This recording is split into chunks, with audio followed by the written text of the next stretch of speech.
Salam alaikum.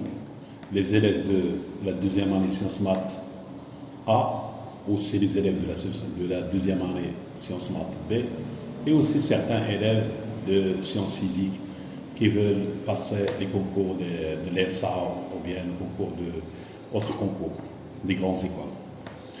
Notre vidéo aujourd'hui est destinée à ces élèves-là. On va étudier le théorème des accroissements finis. Le théorème des accroissements finis, c'est l'un des grands théorèmes dans le cours de la deuxième année, Sciences Maths.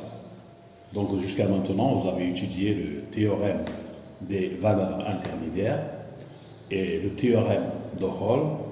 Puis maintenant, on va étudier le théorème des accroissements finis. Le théorème est le suivant. Soit A et B de réel tel que A est inférieur à B et F une fonction continue sur l'intervalle AB fermé et dérivable sur l'intervalle ouvert AB. Donc les conditions, F est continue sur l'intervalle fermé, la continuité sur l'intervalle fermé AB et la dérivabilité sur l'intervalle ouvert AB. Si on a ces deux conditions-là, alors il existe un C dans l'intervalle ouvert AB tel que f de B moins f de A égale f' de C facteur de B moins A. Donc il y en a ici deux conditions. La première, c'est la continuité sur l'intervalle fermé AB. Et la deuxième condition, c'est la dérivabilité de f sur l'intervalle ouvert AB.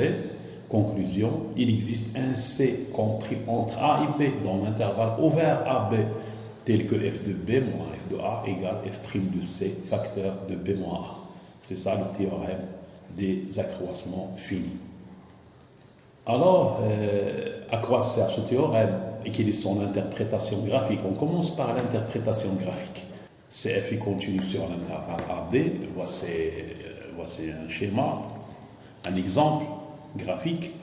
Avec le en rouge, la fonction, c'est la courbe de la fonction, il est continu sur l'intervalle AB et il est continu et il est dérivable. Pourquoi il est dérivable? Parce que d'après l'allure, le graphe, il est dérivable, il n'est pas brisé, cette courbe-là. Donc il est dérivable. Il est dérivable sur l'intervalle AB. Donc, d'après la courbe-là, on remarque qu'il existe des points, ici deux points, tels que la tangente en ce point-là est parallèle à la droite AB. Il y a une tangente en ce point, la tangente à la courbe de cette fonction-là. Au point B, il est parallèle à la droite AB. À la droite AB. Et il existe, oui, il est à la droite AB. Si on note, par exemple, C, grand C majuscule, c'est C. Donc il existe un point C, d'abscisse C1 et d'ordonnée f de C1, tel que la tangente en C est parallèle à la droite AB. Il existe un autre point C2, d'abscisse C2 et d'ordonnée f de C2, tel que f de C2, ici C2.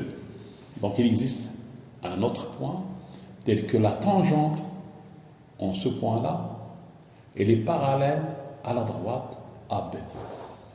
Et c'est ça l'interprétation du théorème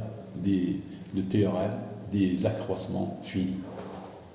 Pour la démonstration du théorème des accroissements finis, je vous donne une indication. On applique le théorème de Rolle à la fonction f définie par f de x égale f de x moins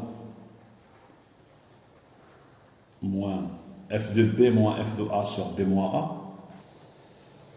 f de a sur b moins a, multiplié par, entre parenthèses, x moins a, moins f de a. La première condition du théorème de Rolle. Est-ce que cette fonction est continue sur l'intervalle AB? Oui, il est continu sur l'intervalle AB. Pourquoi? Parce que f, cette fonction-là, elle est continue sur AB. Et l'autre, c'est une fonction affine, il est continu sur l'intervalle AB. Alors la somme, c'est une fonction continue sur l'intervalle fermé AB. Donc f est continu sur l'intervalle fermé AB. Est-ce qu'il est dérivable sur l'intervalle ouvert AB? Oui, il est dérivable sur l'intervalle ouvert AB. Pourquoi? Parce que le f minuscule il est défini sur AB, il est dérivable sur l'intervalle ouvert d'après les conditions qu'on a posées dans le théorème, mais aussi l'autre il est dérivable. Donc f est dérivable sur l'intervalle ouvert AB. On calcule f de A. F de A est égal f de A moins f de A égale à 0. F de B égale f de B moins, on simplifie par B moins A, on trouve f de B plus f de A moins f de A égale à 0. Donc, les trois conditions du théorème de Rolle ici sont vérifiées. Donc, il existe un C appartenant à un intervalle ouvert AB. Il existe un C appartenant à un intervalle ouvert AB tel que f' de C égale à 0. Ici, on calcule f' de C, et on va trouver ici, c'est f' de C moins f de B moins f de A sur B moins A. F de B moins f de A sur B moins A. Ici, fini pour la démonstration. Une remarque pour le théorème des accroissements finis. Dans le cas où f de B égale f de A, dans le cas où f de B égale f de A, on va trouver qu'il existe un C tel que f' de C égale à 0. Donc le théorème des accroissements finis, c'est une généralisation du théorème de Rolle. Donc c'est une généralisation du théorème de Rolle. Donc le théorème de Rolle, c'est un cas particulier du théorème des accroissements finis. À quoi sert le théorème des accroissements finis dans ce programme, dans le programme de la deuxième année sciences maths? Les applications des théorèmes, c'est pour le calcul de certaines limites et pour montrer des inégalités. Pour montrer des inégalités, surtout avec les suites. Avec les suites, on travaille le théorème des accroissements finis pour montrer qu'une suite est convergente ou bien pour déterminer la limite d'une suite qu'on va faire prochainement. Parmi les exemples, un exemple simple pour montrer une inégalité, montrer que quel que soit xy appartenant à R carré, sinus x moins sinus y est inférieur ou égal à la valeur absolue de x moins y, en appliquant le théorème des accroissements finis. En posant f de x est égal à sinus x, on pose f de x est égal à sinus x, est égal à sinus x. Alors, quel que soit xy appartenant à R carré, quel que soit xy appartenant à R carré, il y a un ordre dans R, il y a l'ordre. X, ça sera inférieur à y, ou bien y est inférieur à x. Par exemple, on prend entre parenthèses x est inférieur à y. Entre parenthèses, x est inférieur à y. Parce qu'il y a l'ordre dans R, inférieur à y. Alors, on a cette fonction-là, il est continu sur R. Il est dérivable sur R. F continu sur R. Dérivable sur R. Alors, il existe un C appartenant à l'intervalle xy, tel que f de x moins f de y égale x moins y fois f' de C. En supposant ici x est différent de y pour écrire l'intervalle. Mais pour x égale à y, c'est évident. Pour x égale à y, c'est évident. Si x est égal à y, c'est simple, c'est évident. Pour écrire cet intervalle, on va prendre x différent de y. On va prendre x, il est inférieur sélectement à y, donc x est différent de y. C'est à quoi f' de c? La fonction f est dérivable. F' de x, c'est combien? Vous écrivez f' de x égale f' de x, x appartenant à f' de x égale cos x. Et le cos est inférieur à 1. Donc, f de x moins f de y égale. Donc, f de x moins f de y égale x moins y fois cos x. X moins y fois cos x. F' de c, cos c fois cos c fois cos c. Donc, en ajoutant la valeur absolue de f de x moins f de y égale la valeur absolue de x moins y multiplié par la valeur absolue de cos c multiplié par la valeur absolue de cos c. Ainsi que le cosinus, il est inférieur ou égal à 1. Tout ça est inférieur ou égal à la valeur absolue de x moins y. La valeur absolue de f de x moins f de y est inférieure ou égale à la valeur absolue de x moins y. Donc, ici, le théorème des accroissements finis, l'application du théorème des accroissements finis dans votre cours, dans le cours de la deuxième année sciences maths, c'est la démonstration de certaines égalités, comme cette inégalité-là. Donc, on a l'égalité, la valeur absolue de sinus x moins sinus y est inférieure ou égale à la valeur absolue de x moins y. La deuxième application du théorème des accroissements finis, le calcul de certaines limites. On a ici, en appliquant le théorème des accroissements finis, calculer la limite de arc tangente x carré plus x moins 1 plus pi sur 4 sur x carré plus 3x. Alors on pose ici f de x égale arc tangente, on pose f de x égale arc tangente x carré plus x moins 1. Donc, la limite demandée, la limite de arc tangente x carré, arc tangente x carré plus x moins 1, arc tangente x carré plus x moins 1, plus pi sur 4 sur x est égal limite f de x moins f de 0 moins f de 0 sur x moins 0 multiplié par 1 sur x plus 3. La fonction f définie par f de x est égal arc tangente x carré plus x moins 1 dérivable sur R continue sur R et dérivable sur R. Donc d'après le théorème des accroissements finis, il existe, donc d'après le théorème des accroissements finis, quel que soit x appartenant à R, il existe 6x, un 6x, un C indice x qui dépend de x, compris entre 0 et x,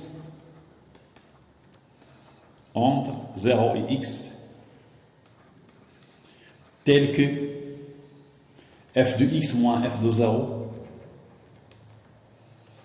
f de x moins f de 0 est égal x moins 0, f' de 6x, x moins 0, f' de 6x.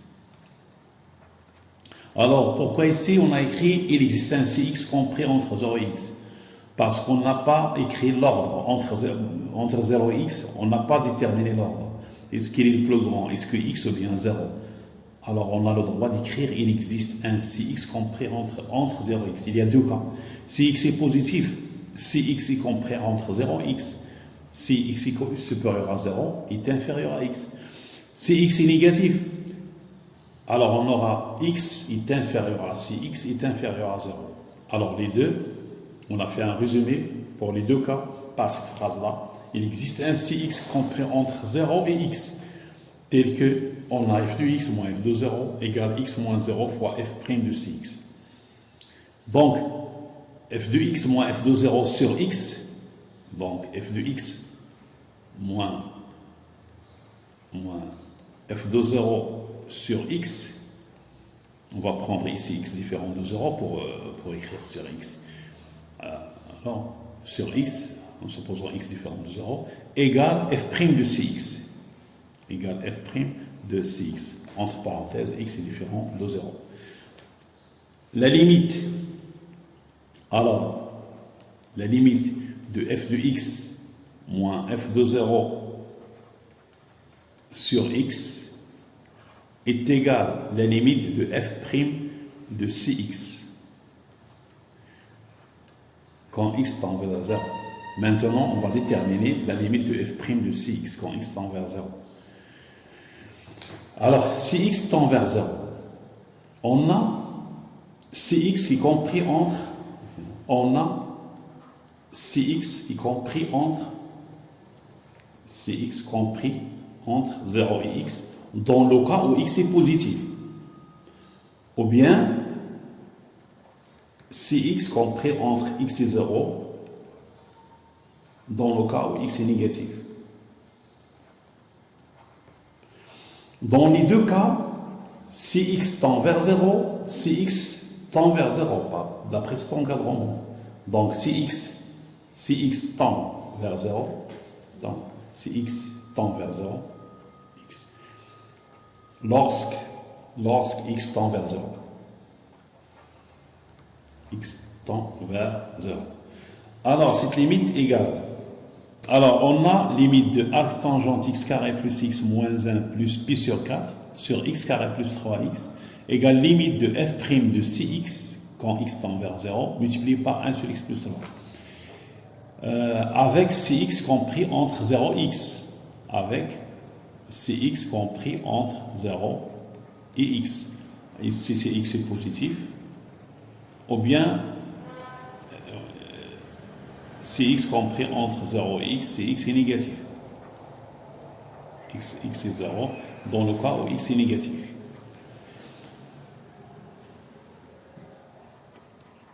Calculons maintenant limite de f' de Cx quand x tend vers 0. F' de Cx quand x tend vers 0. Il est égal, la limite de f' de 0. Alors maintenant, on va calculer f' de 0. Pourquoi ici? Parce que c'est x compris entre 0 et x. Quand x tend vers 0, si le x ça tend vers 0, et la fonction arc tangente x carré plus x moins 1, il est dérivable. Et sa dérivée est continue. Limite de si de x quand x tend vers 0 est égale à 0. Parce que si de x est compris entre 0 et x. Donc ici, on va est égal à f' de 0. La limite de f' de x est égale à f' de 0. Parce que la dérivée, elle est continue. L'arc tangente, sa dérivée à l'arc tangente de x carré plus x moins 1, il est continu.